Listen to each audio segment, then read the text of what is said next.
unpopular decision-nya harus sesuai dengan apa yang ingin kalian capai. Karena kan itu artinya ya kayak tadi saya bilang, ketika orang-orang semua ibu-ibunya pengen anaknya pengen jadi dokter, pengen jadi engineer, anak ini pengen jadi lulusan bahasa, kan kayak gitu kan unpopular, tapi dia pertahankan itu dan dia kejar passionnya itu sampai ke Inggris.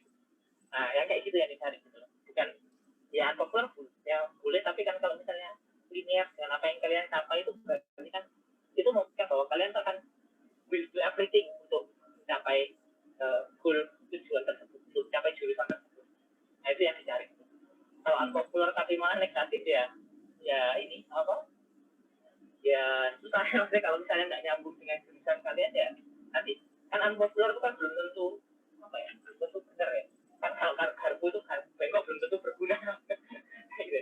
Tapi kalau di sini kan bagaimana kalian menunjukkan meskipun kalian di luar normal, tapi kalian menunjukkan bahwa ini passion kalian dan kalian mau diverifikasi dan di UK itu sesuatu itu ada untuk bisa dikembangkan lagi seperti itu. Iya, mencari hubungannya ya Mas ya. Berarti kita kita lanjut ke pertanyaan kedua, masih dari Kak Anastania. Ketika menjawab pertanyaan why do you want to study in the UK, apakah ini langsung dijawab detail tentang pemilihan 3 kampus dan jurusan, atau cukup dijawab secara general?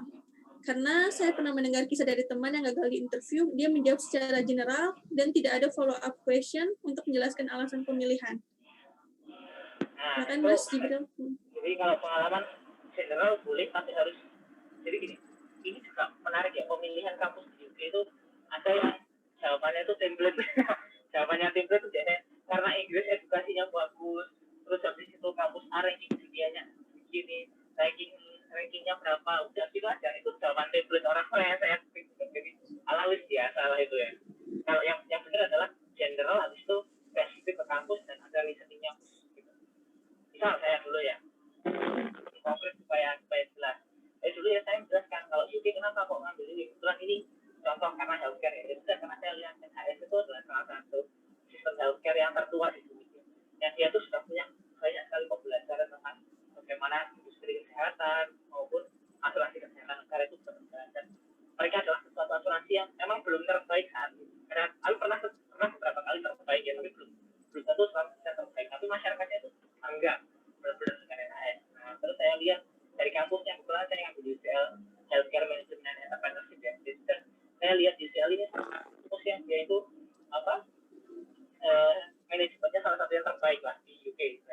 Dan di mana healthcare ini merupakan salah satu ilmu baru di sana yang memang sedang mereka kembangkan gitu. Sehingga mereka sangat membutuhkan mahasiswa yang bukan hanya sekedar manajerial tapi juga pengalaman di bidang kedokteran. Jadi saya melihat juga dari kebutuhan, dari UCL ini juga lagi butuh yang kayak dokter kayak saya ini loh, yang sekarang juga menjalani tentang manajemen dan entrepreneurship gitu. Nah, dari situlah saya masuk. Karena itu saya juga mencoba kalau nggak salah waktu itu saya juga kontak dari kampusnya itu dan kita mendapatkan feedback bahwa silahkan apply ke UCL. Nah, kayak gitu. Jadi itu lebih apa ya? Lebih konkret gitu. Lebih konkret bahwa kalian ini ada upaya ya untuk menghubungi kampusnya atau dan mencari tahu secara detail. Itu yang yang lebih ini istilahnya, yang lebih konkret gitu. Kalau kalian jawabnya template, kalau template kan biasanya UK itu kampusnya terbaik di dunia, salah satu yang terbaik di US, terus habis itu menurut DS World Rank kampus ini rankingnya ya itu nanti gitu.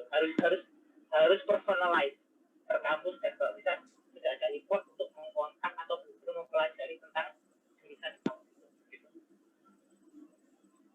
Ya, oke, terima kasih Mas Jibril, harus mendalam ya pokoknya. Kita lanjut ke pertanyaan ketiga.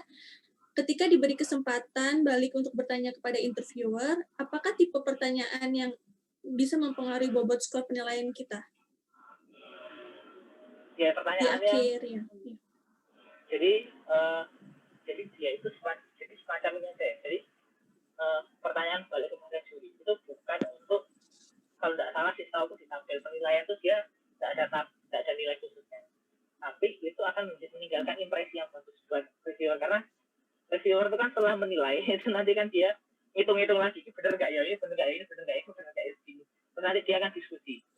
Jadi nilai itu nanti ketika selesai diputuskan itu nggak langsung di total terus langsung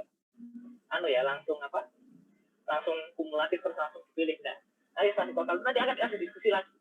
Nanti bertiga, setiap satu orang, ini gimana ya, kira-kira nomor satu kayak gini nggak skornya ya? Oh iya, setuju, oh udah setuju saya.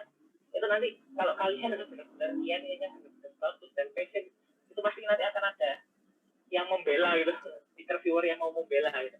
Oh ini harusnya nilainya 6. Oh enggak, ini kayaknya 7 nih, karena dia waktu pertanyaan tadi dia menunjukkan gini. Nah, ada argumentasi seperti itu. Pembelaan itu akan muncul ketika kalian bisa melihat impresi yang bagus pada para pewawancara. Nah, pertanyaannya seperti apa?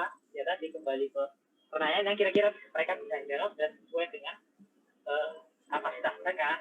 Misalnya hal-hal pilih, misalnya kalau misalnya seperti pandemi ini, kira-kira apa yang kita siapkan untuk keberangkatan, terus kira-kira apakah ada suatu kompensasi khusus ya, apakah ada suatu persiapan khusus ketika nanti kita akan berangkat opening ini, nanti kira-kira apa opening ininya atau farewell-nya gimana, atau opening di Indonesia nanti formatnya kira-kira seperti apa. Itu kan teknis dan itu kan kerjaan mereka, mau kerjanya mereka itu nyiapkan nyiapkan presidentur hal-hal kayak gitu kan mereka pasti bisa jawab karena itu adalah wewenang mereka gitu. Ya, terima kasih Mas Jibril. Kita lanjut ke pertanyaan dari Kak Gita Tara Asfari. Selamat malam Kak Jibril, terima kasih atas insight-nya. Izin bertanya, apakah hal-hal yang kita tuangkan di ISAI seperti di bagian leadership dan networking harus kita tunjukkan dalam bentuk nyata? Apa perlu membawa berkas-berkas yang mendukung untuk menunjukkan leadership dan networking kita saat interview? Itu yang pertama, Mas. Silakan dijawab dulu. Sebenarnya nggak perlu ya, karena kita kan bukan jualan terus menjualan jasa aja. Nggak kok, tapi mereka itu apa ya, bisa lihat kok, kalian kalau berbohong itu kan kelihatan. Terus networking itu apa? Jadi gini, biasanya proof networking-nya langsung ditunjukkan pada matriks apa yang membuat di bawah networking Anda berhasil. Misal, kalau dulu saya berhasil mendapatkan funding yang lumayan besar. Itu kan sudah salah satu ini. Saya waktu itu ketemu dengan ikut acara, terus waktu itu ketemu salah satu tokoh yang dia itu bisa memberikan support untuk kegiatan inovasi sosial. Terus akhirnya karena kita beliau percaya pada kita, terus akhirnya beliau berani memberikan dana yang cukup besar untuk inovasi kesehatan. Itu cerita itu aja. Tanpa saya harus menunjukkan ini loh saya didanai, ini loh saya tidak usah pakai sesuatu itu. Oke, pertanyaan kedua. Oke, maaf.